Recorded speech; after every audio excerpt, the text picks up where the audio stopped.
ഇങ്ങനെ എന്തെങ്കിലുമൊക്കെ പറയുമ്പോഴേ എന്റെ മനസ്സിനൊരു സന്തോഷം ഉണ്ടാവുള്ളൂ. ഞാൻ എന്റെ സന്തോഷം നോക്കിയാൽ പോരെ.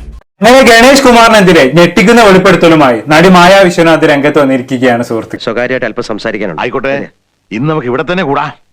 എല്ലാം അറിഞ്ഞിട്ട് തന്നെ കാര്യം. പല കാര്യങ്ങളും തുറന്നു പറയേണ്ടി വരും.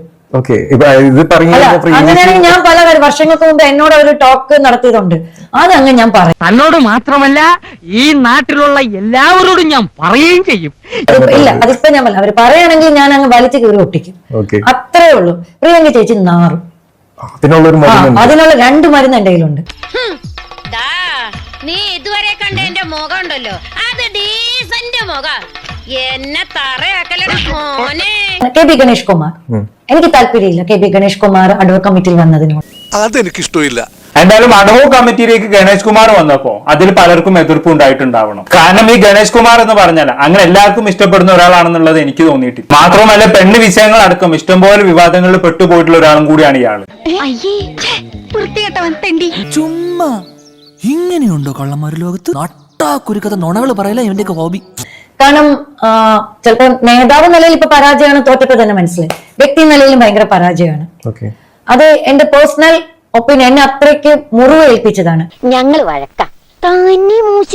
എന്റെ 2 സിസ്റ്ററിന്റെ ആൺമക്കളെയും ചേർത്ത് സംസാരിച്ച ഒരു വ്യക്തിയാണ്.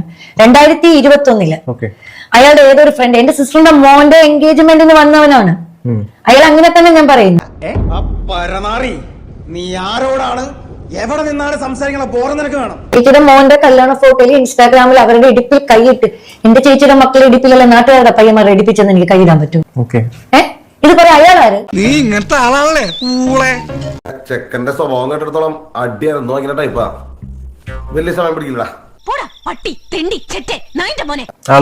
അതിൽ പറഞ്ഞ ചേച്ചിയുടെ 2 മക്കളും കൊണ്ട് കൊണ്ടു നടക്കണ ഞാൻ കൊണ്ട് നടക്കുന്ന പയ്യന്മാരാണെന്ന്. എത്ര വൃത്തിയായിട്ടൊരുത്തനാണ് അയാളെടുത്ത്. അയാളില്ലെങ്കിൽ പറയട്ടില്ല എന്ന്. അതന്നത്തെ ചോരത്തിളപ്പിന് ഇപ്പൊ എന്ത് ചോര തണുത്തു പോയാ? തണുത്ത് മരവിച്ചു എന്ന് പറയുന്നതാവും ശരി. ഞാൻ ആലോചിച്ചു 2020 ഇനി ഇയാൾ ജയിക്കില്ല. ഇയാളെ ഞാൻ വെറുത്തു പോയതാണ് അവിടെ. അതെന്തായാലും വളരെ മോശം പരിപാടിയായി പോയി. സ്വന്തം സഹോദരിയുടെ മക്കൾ എന്ന് പറഞ്ഞാൽ സ്വന്തം മക്കൾ തന്നെയാണ്. അവരെ ചേർത്ത് വൃത്തികേട് പറയുക എന്നൊക്കെ പറഞ്ഞാൽ അതിനിപ്പോ എന്താ പറയുക?